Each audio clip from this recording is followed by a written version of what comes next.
On part tout de suite direction le nord d'Israël avec le photojournaliste Michael Giladi. Bonjour. Bonjour, Shalom. On l'a appris, un homme et une femme, les parents de 3 enfants, ont été tués hier dans une attaque menée par le Hezbollah. Plusieurs roquettes qui ont été tirées en direction de leur voiture. Où ça s'est passé exactement et comment ça a pu avoir lieu? Malheureusement, c'est la route 91, c'est une route centrale point de vue du Golan. Une route normale, ils sont partis faire des courses ensemble, les parents, et à 5 minutes avant qu'ils sont arrivés à leur kibbutz Ortal, dans le nord du Golan, ils ont été touchés par un missile, une quarantaine de missiles qui ont été tirés du sud du Liban, qui ont atterri un peu partout autour des bases militaires ici, et eux ont été atteints directement, ils sont morts sur place par un des 40 missiles. Donc eux, vous le disiez, ils se dirigeaient vers leur kibbutz. Est-ce que la zone n'a pas encore été totalement évacuée? C'est notre zone qui est le Golan, donc le plateau du Golan qui est au nord-est du pays, sur la frontière syrienne, n'a pas été évacuée comme la Galilée, comme la frontière avec le Liban.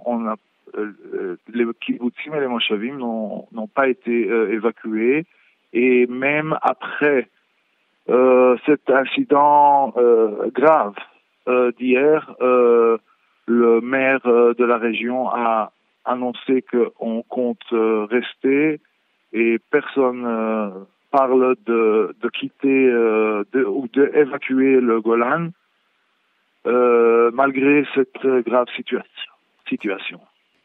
Et est-ce que, il y a eu une réponse de l'armée israélienne? Est-ce que vous sentez, parce que là on parle depuis plusieurs semaines, plusieurs mois maintenant de ce qui se passe au nord du pays, de cet affrontement indirect mais qui devient direct entre le Hezbollah et Israël. Est-ce que vous sentez une mobilisation plus forte de l'armée éventuellement pour les jours, pour les mois à venir?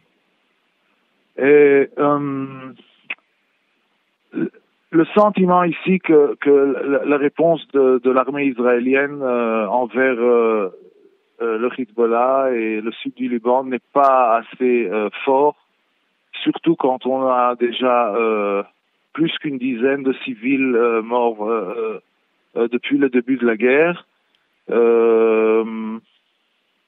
C'est très triste. Bon, nous on habite ici, mais on comprend pas toujours la politique et les décisions du gouvernement et de l'armée. Justement, là, est-ce que vous avez eu une visite d'un membre du gouvernement? Est-ce que vous sentez qu'il y a quand même une conscience de ce qui se passe là où vous vivez aujourd'hui, alors que le ministre de la Défense, Yoav Gallant, disait qu'il y avait à peu près 60% des terroristes à Gaza qui avaient été tués? Est-ce que pour vous, c'est le moment aujourd'hui de mettre la priorité sur votre région?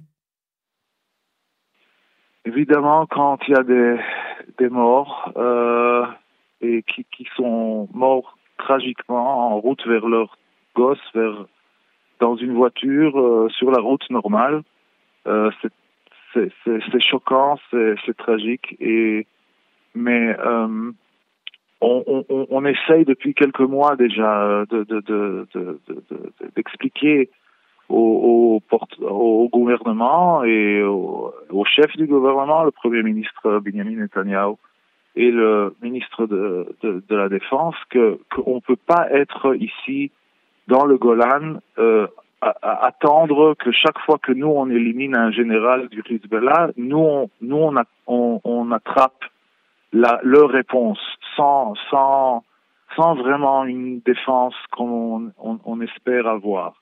Alors là, il y a un petit problème, mais bon, c'est une situation. Le Sud aussi est dans un problème, mais bon, ici, on essaye de vivre avec, malgré. Je peux vous dire que hier, quand j'ai pris des photos de cette attaque, pendant que je prenais des photos des soldats en essayant d'éteindre les incendies qui ont été